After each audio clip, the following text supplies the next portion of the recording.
L'ambiance était festive dans les étapes de la station zootechnique de Louguéré le 23 février 2021. 16 organisations de producteurs et d'éleveurs de la filière lait des régions de l'extrême nord, de l'Adamawa et du centre ont reçu 164 vaches laitières de race Montbéliarde ainsi que leurs veaux. C'était au cours d'une cérémonie présidée par le ministre de l'Élevage, des Pêches et des Industries animales, le Dr Taïga, qui dans son discours de circonstance a révélé que la distribution de ces vaches laitières hautement productrices contribuera à booster la production laitière du Cameroun, qui accuse un déficit de 100 millions de tonnes par an, et de réduire la facture des importations. Un geste fort, une véritable révolution, alors que le Cameroun est engagé dans l'implémentation de l'agriculture dite de seconde génération. L'agriculture, dont l'élevage, représente une composante majeure dans la transformation structurelle de l'économie camerounaise mentionnée dans la stratégie nationale de développement 2020-2030. En effet, l'augmentation de la productivité du secteur agropastoral aura un impact positif sur les filières industrielles, notamment l'agro-industrie.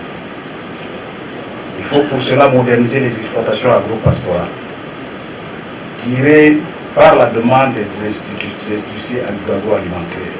C'est pourquoi le chef de l'État, le président de la République, son Excellence Paul Biya, dans son discours à l'occasion de la prestation de serment le 6 novembre 2018, relevait, je le cite, qu'il est opportun de nous attacher au développement des secteurs de notre économie qui pourront réduire sensiblement les importations de biens et de services.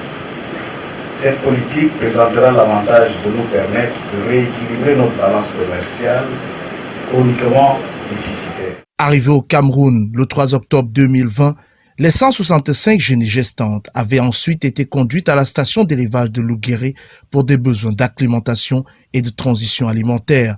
120 veaux sont nés à l'issue de la phase de mise bas de ces génisses devenus des vaches laitières à l'issue des vélages. 5 mois après leur arrivée, les animaux ont alors été jugés aptes à être distribués dans d'autres fermes. Pour les bénéficiaires, c'est le début d'une nouvelle ère, celle de la révolution laitière. Ils ont de forts potentiels de production laitière et je transforme ce lait en yaourt, en fromage, en beurre. Et jusqu'à un certain temps, j'étais obligée avec les vaches locales que j'ai, les formes hybrides, la race hybride que j'ai, qui me donne 30 litres par jour. Il y a des moments où je suis obligée de faire appel aux autres producteurs. J'achète du lait. Et là, je me dis, avec ces vaches, je risque de doubler ma production.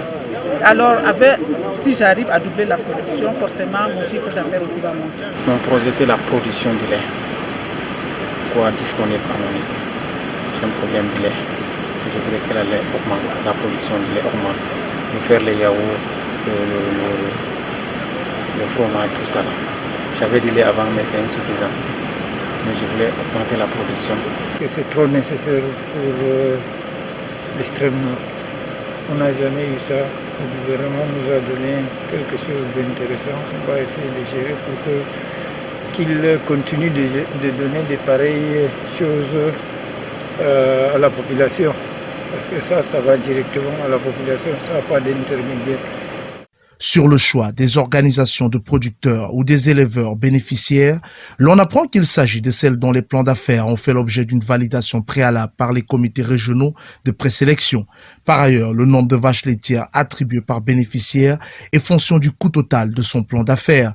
Chaque bénéficiaire a mobilisé une contrepartie financière de 40% et l'État du Cameroun a assumé 60% des dépenses. D'autre part, les préparatifs de l'arrivée d'une seconde vague de génies gestantes au Cameroun sont très avancés.